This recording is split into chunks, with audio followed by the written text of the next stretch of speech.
Good morning, everyone, and welcome to this week's Weekly Live. Thank you for coming to the Weekly Live for Relationship Communications.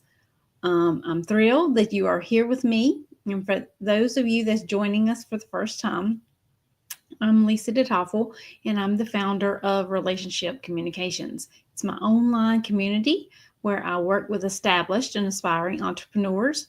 And today I'm going to be your host for the Relationship Communications Weekly Live, which is my weekly live stream show that airs every Friday morning at 10 a.m. Eastern Time. So I do hope you will add that to your calendar and make plans to attend every Friday morning at 10 a.m. And my goal here is to share tactical and practical information to help you get where you want to go faster than you can go on your own. I've been an entrepreneur for 6 years. I've made many mistakes, and I'm here to tell you I can help you move through them more quickly by sharing what I've learned through my experiences. So let me know if you're joining me live and where you're coming in from. And we are streaming on various different places. So if you are coming in today and joining us from YouTube, go ahead and hit that subscribe button or ring that bell so that you can be notified every time that we do go live. And so today we're going to talk about how to keep your client work organized. We all have different types of businesses, and I get that, but I'm going to share with you today how I keep my business organized. Some of what I share may be beneficial, for you and your specific business, and you might want to implement a few of the things that I use myself. But before we dive into our topic, let me introduce myself. I would love to see who's joining me live here today. So if you are joining live, please do say hello and let me know where you're coming in from. So when I was a preschool teacher back in 2017 and 25 years prior to that, I dreamed of working from home. But I had been through 2 messy divorces and been a single mom twice. And it just did not seem possible at that time. I was the breadwinner for my household and, of course, was scared to take that chance to do anything on my own. Then I met my husband, Jeff, in 2012, and that is when I could see the possibility of my dreams coming true. However, it was not an easy task. So with Jeff's support, I started a training program to learn how to be a virtual assistant in 2018, which also showed me how to start my own business. And by the end of that program, which was a 6-month program, however, it took me a year. I was still in the classroom teaching while I was going through the program. But by the end of that program, I had a couple clients and have continued to grow my business, and now the Tiger Eye Solution team, which was established in 2021, every single year. So my life looks a whole lot different now than it did back then. This is my husband, Jeff, our 3 children, Caleb, Matthew, and Alyssa, our 3 grandchildren, John Price, and Hattie, and Anakin. So this is the reason I get up and do what I do every day. And I'm sure you have a why or a reason that you do what you do every day as well. So make a note of that and definitely put it where you can see it on a regular basis, just to be a reminder to you that, especially on tough days, because we all have tough days, right? Every day is not like not sunshines and rainbows, right? So on those rough days and tough days, you can look at that reminder and say, this is why I'm doing this, even on the tough days, right? So let's dive into our topic. And then I also want to share something with you at the end as well. So how to keep your client work organized. When you're an entrepreneur and you have many clients, and information can come to you from various different ways, and it can be overwhelming sometimes. So today I'm going to talk about the top ways information comes to me and how I manage it. So my client work is always organized, and I know exactly where it's at. So I use Trello for all my notes that I take during a phone call or a Zoom call conversation with a potential client or a client. So imagine, I'm on a phone or Zoom call with a client for 45 minutes to an hour, and we're reviewing all kinds of information they're sharing. We're reviewing work that's already been completed. We're talking about work, they still want to be, they want to add that they want me to do going forward, etc. So in Trello, I have a list called Tiger Eye Solution Clients. And inside that list, each client has their own card. And that's where I take all my notes during that call. And I do that so that when I'm ready to do the work, the notes are right there. The newest information is always at the top. The other thing I do, and just happened this week, I was setting up a MailChimp account for a new client. And during the process, I realized that there were 3 to 4 things that I wanted to tell her during our next conversation. So I put that in Trello as well. So when we got on another call, I could share that information with her. So Trello is great for that, and I highly recommend it for keeping track of conversations, important notes. If you have a team like I do, you can also use Trello to help manage your team and the work that your team does, etc. And like I said, it helps you keep track of all the conversations you have, whether it's with clients, team members, etc., whomever. And all your important notes, your work, everything will be right there in one place, and it helps keep things top of mind, right? You know exactly where to go look to find whatever information it is you're looking for, because it's going to be right there at your fingertips. Next, I want to talk about email inbox. Now, this can be tricky, and it may be a few things that some of you may not even realize. So let's talk about email inbox for a minute. And what I've noticed lately is that a lot of people's email inbox is a mess, and they store information there. And I want you to think about your email inbox the same way you think about your postal mailbox, that could be at the end of your driveway or what have you.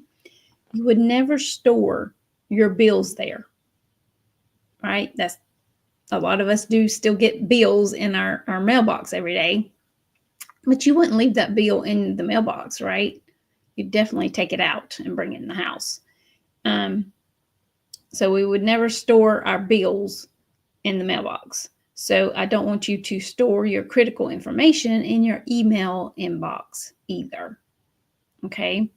My inbox is typically between 25 to 50 emails at a time, and all of them are actionable. And what I mean by that is I'm not storing information about a sale or, an ad or, the latest social media trend, etc. It's really only client work or team work, since I do have a team that I need to reply to or take care of. So I really encourage you to do the same. Also, when attachments come in with the email, you don't want to store those in your email inbox either. You want to download those to your files, or a file saving system, if you will, which you could also upload into Trello if you like to keep it there, so you'd still have it at your fingertips when you get ready to do the work, etc. But I also use Dropbox as well. And just like Trello, I have a folder for each individual client under the primary folder of Tiger Eye Solution Clients in Dropbox. So most of the time I have downloadable files in both places, just because I don't have to go to both places to get that document or whatever it is they sent me to download. I'll have it in Trello, and my backup is in Dropbox for sure. So similar systems across all my systems. So it's easy for me to know where to find all the information when I'm ready to do the work, right? Let's talk about project management software. Now, Trello is also good for this. So this is the good news and the bad news about project management software. My clients use Teamwork, Asana, Basecamp, Trello. There's various different ones out there. And often they will assign work to me via their project management software, and as well as my teammates as well. I mean, those that are on my team, clients will also assign tasks to them in their project management software as well. So now I don't want to be checking all the different places every day. So it's important that when they set up the software that you get notified via email every time they change or add a task.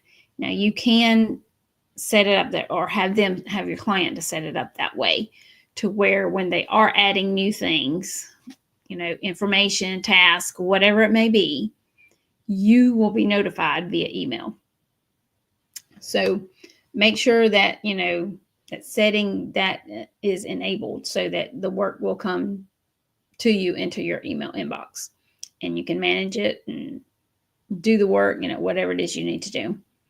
Something I wanted to tell you also is, if you're not sure how to get a handle on your email inbox, and that your email inbox is a hot mess, as we like to call it, we should talk, and I can share how to, clean it out and keep it clean, because that's really important if you want to be successful, to not let that become a big mess and a big issue, going forward as your business grows.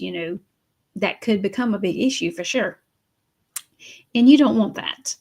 As you're moving forward in your business, you don't want to have to worry about your email inbox being a hot mess. Okay. So the next thing I want to talk about is time blocking. This is very important too. So when all of this work is coming into you, I want to make sure that it's coming into me, that I don't have to go to each and every one and check it. Like, I don't want to scroll through all of my client notes in Trello to remember that I have work to do, right? So after I get off the call with a client or potential client, and after I see the email coming through for a client work, for new work that they've added or whatever, I add them or add their name to my calendar when I think I will be able to do the work. So Sally Jones adds a task to her Asana platform today for me to do next week. I see that email come through for Sally Jones, that I'm going to go to my calendar, Google Calendar, whatever calendar it is you use. I use Google, and add time, say on Monday or Tuesday of next week, whenever I can work it into my schedule, to go and look at what Sally Jones has sent in for me to do. I may schedule a 30-minute block of time. That's going to give me time to go look at the email and look at the work in Asana that she has added, and determine, if I can do it that day or not, or if I need to schedule it for the next day to actually get accomplished. So, I add that time to my calendar of when I think I can do the work. I don't necessarily block off the amount of time it will take me, because I could schedule something for 30 minutes and it'll only take me 10 minutes to complete the task, right? Depending upon what it is. But I don't want to forget about it. And so that's really a great way to use your scheduler or your calendar to put things on there so you don't forget. Yes, I need to go do this work for Sally Jones, right? Or I need to go check that email from Sally Jones's Asana to see what tasks she has added for me to do, or whatever. So once I get to that time on my calendar, I will open Trello, I will open my email, and I will look at everything that I need to do and get started on the work. And like I said, I might put a 30-minute block of time on my calendar, but it may or may not take me that full 30 minutes to actually complete the task, right? So those are my tips today for keeping client work organized, okay? I don't have my graphics with me today, but I do want to tell you about the Networking Method Launchpad. It's coming up again in April. We did this back in January. It was really, really successful, and I'm going to do it again in April. So I want to share with you about, we're launching the Networking Method Launchpad on April 23rd of 2025 is our next time to do that. Make sure yes, April 23rd of 2025, where I will share with you how to start your networking journey or build on your networking journey on a regular basis. No matter if you're starting from scratch or you have tried networking before, these are tried and true methods that I teach and that I have been doing myself since 2018, since I started my business. Everyone is welcome to this 3-day free event. It is free to attend. So mark your calendar and join us for part 1 of the 3-day event on April 23rd of 2025. We have a private Facebook group where everything will be taking place. So you do need to sign up to join the Launchpad and get invited to the Facebook group. This will be so much fun. We have prizes to give away as well, so you don't want to miss it. Part 1, we'll be talking about what is networking. And then on part 2, which takes place on April 28th, yes, I have to make sure I have my dates correct. Part 2 is magical because we learn how to get real about your networking, okay? And then part 3, which takes place on April 30th, we learn how to start from where you are. Whether you're just starting your business or you have been in business for a while. Maybe you did a little bit of networking in the very beginning, but then you slacked off because you got busy with work and working with clients, right? And you're trying to step back into the networking world, whether it's online or whether it's in person. You can learn in these 3 days how to make the most of your time when you do go to networking events. So there will be homework involved, bonuses, and so much more during this 3-day event. And I'm also going to be opening the doors again to the Networking Method Academy. It's my 6-month signature course on how to make the most of your networking efforts. And I would love to have you think about that as you're signing up and going through this 3-day event. You're going to learn a lot about networking in these 3 days, but you can also learn a whole lot more through the Networking Method Academy as well. So I hope you'll put April 23rd on your calendar. And if you're part of the Relationship Communications Facebook group, I will be posting in there about the 3-day event and with a link to where you can sign up as well. Because like I said, you do have to sign up for this 3-day event to actually get invited to the private Facebook group where the event will be taking place. So I hope to see you there, and I hope everyone has a great weekend, and I will see you again soon.